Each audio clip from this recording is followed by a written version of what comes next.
That was Karina Huber at the New York Stock Exchange. Joining me now with more on the global economy, Yukon Huang, Senior Associate in the Asia Program at the Carnegie Endowment for International Peace. Thank you so much for joining us. Pleasure to be here. I want to get your take about the impact, the steps China is taking, these initiatives that it is implementing. What impact has it had on China and some of the other markets across the world?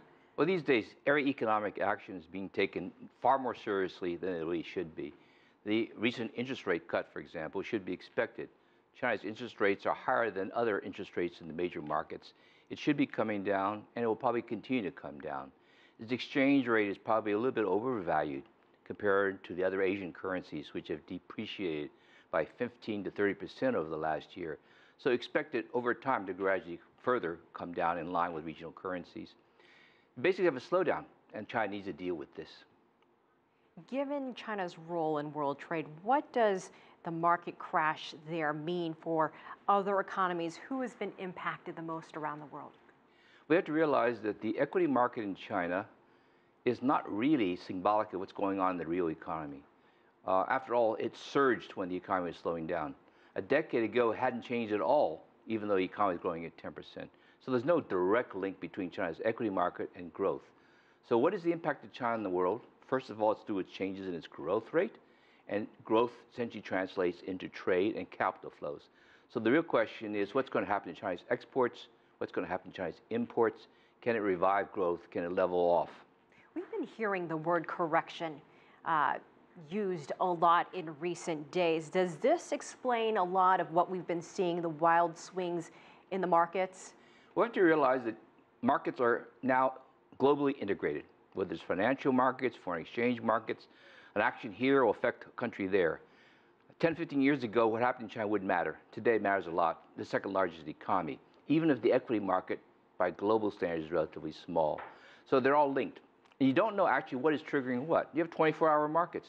Is it because of what's happening in China, United States, Europe? But what we do know is volatility is increased. Hopefully right now we're experiencing what I call a calming effect. And in fact, it's going to actually smooth down over the next couple of days, maybe the next week. But don't hold your breath. My guess is volatility will come back unexpectedly over the coming months. There's been a lot of speculation as to what the United States will do next month. Will interest rates be raised, or will they remain the same? What is your prediction? You know, a week or two ago, people expected U.S. interest rates to rise.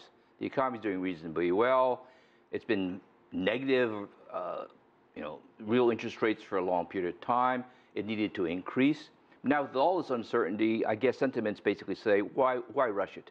After all, there's no real inflation, there's no real need. My guess is that U.S. will postpone any increase for perhaps a few more months. We've seen Asia close down, Europe close down, United States actually rebounded, did okay today. How do you see the next few hours when the Asian markets reopen? Well, I expect the cycle to moderate, but no one knows. If I knew, I wouldn't be here. I'd be making money. The reality is that markets are unpredictable. You've already gone through a huge chain of gyrations up and down for about a week and a half or two. What we see now suggests that the gyrations are going to moderate in the coming days. All right, Yukon Huang, thank you for that. You heard it here. We'll see what happens in Asia in just a few hours. We appreciate your insight. Thank you very much.